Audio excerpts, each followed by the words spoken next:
she looked him dead in the eyes and asked the one question no wife ever wants to have to ask her husband.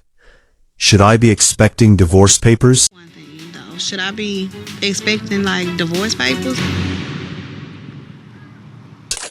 And y'all, what he said next, nobody was ready for it.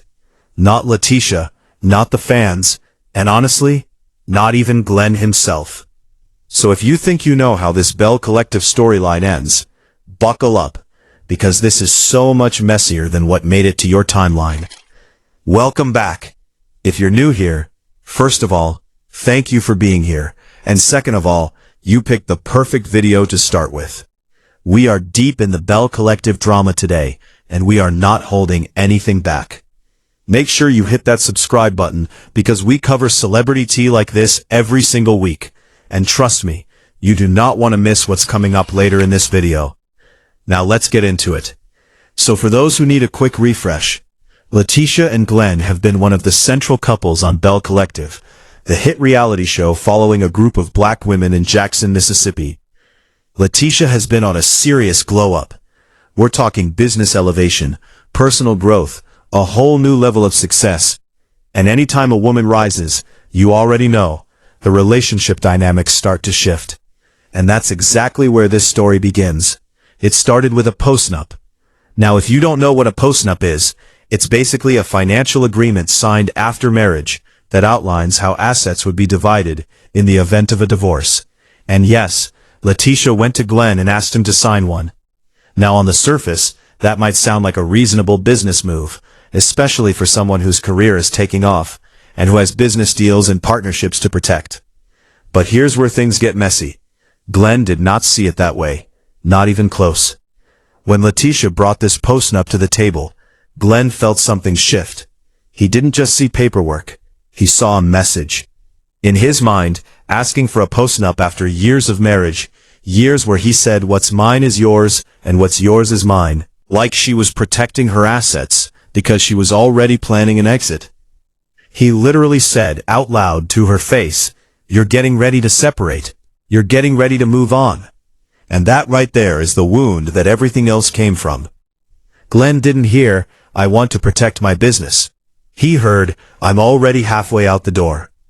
But wait, it gets deeper.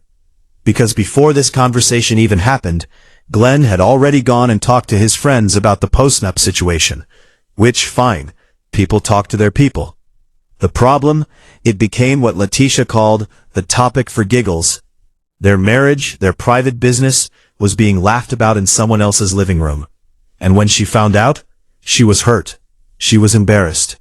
So imagine already feeling exposed and vulnerable about bringing this to your husband, and then finding out he turned around and made it entertainment for his circle. Now Glen's defense, he said he talked to a friend, one friend. He wasn't out here airing their business to the whole group. And then he turned it right back around on Lateshia. He pointed out that she went and talked to a financial advisor without that being a problem. So why should him venting to a friend be any different? And honestly, on the surface, that sounds almost logical. But here's what he's missing, and what fans were quick to point out in the comments. There is a difference between seeking professional advice about your finances and turning your marriage's most sensitive moment into a topic that gets people laughing. That distinction matters. That distinction is the whole point. And fans? Oh, they noticed everything. Social media was divided. Some people were completely on Glen's side, saying Lateshia blindsided him with something that felt like a threat wrapped in legal language. Others were firmly in Lateshia's corner, saying she's a grown businesswoman trying to protect what she built, and her husband should be supporting her, not sulking. But the comment that kept showing up over and over again, people saying that Glen's reaction revealed something deeper, that this isn't really about the postnup at all.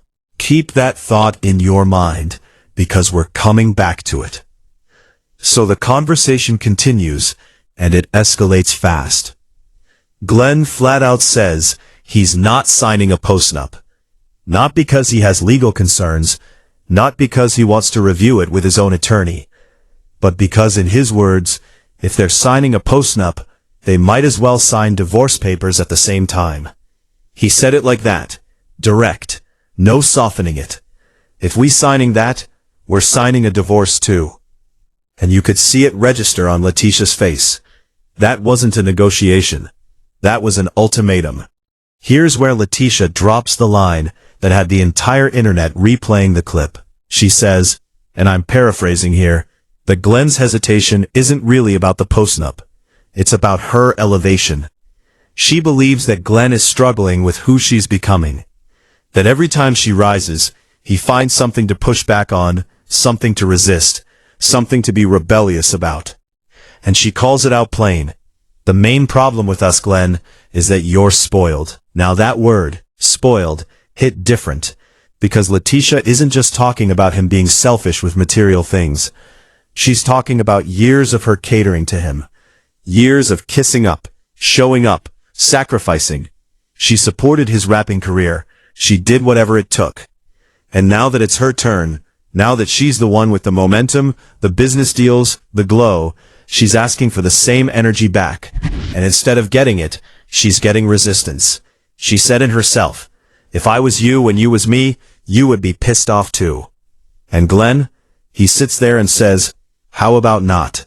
2 words, how about not? As in, no, I'm not going to get on board. No, I'm not going to cheer you on right now. And that moment right there, that was the moment the fans turned. Even people who had been giving Glen the benefit of the doubt started shifting in the comments. Because whatever your feelings about the postnup, how about not to your wife asking you to support her growth is a hard response to defend.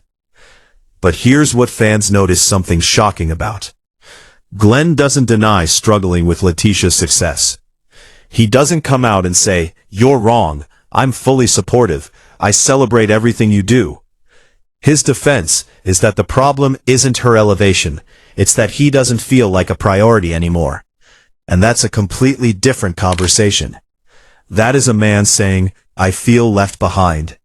I feel like since you started rising, I stopped mattering to you. And that is a legitimate relationship concern. It just got buried under all the postnup drama, which is why it never got resolved in this conversation.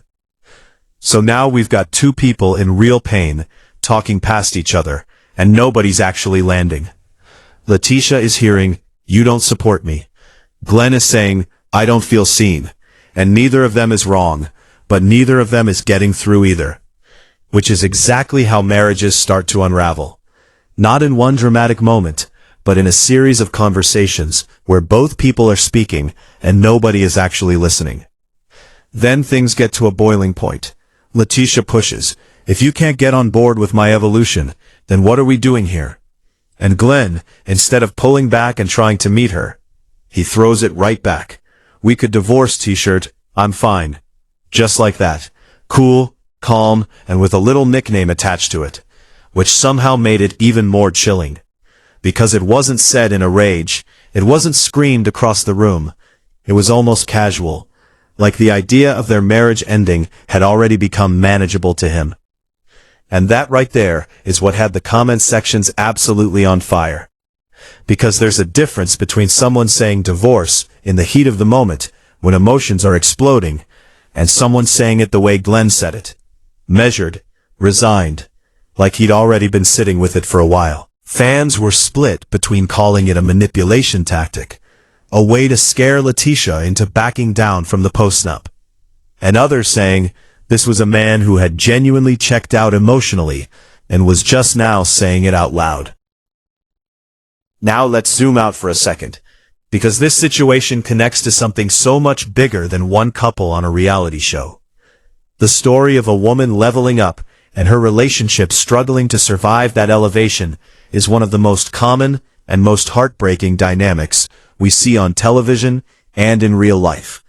And what makes Lateshia and Glen's version of it so compelling is that neither person is a villain. Glen isn't a monster for feeling displaced. Lateshia isn't wrong for wanting to protect her business and expecting her husband to cheer her on.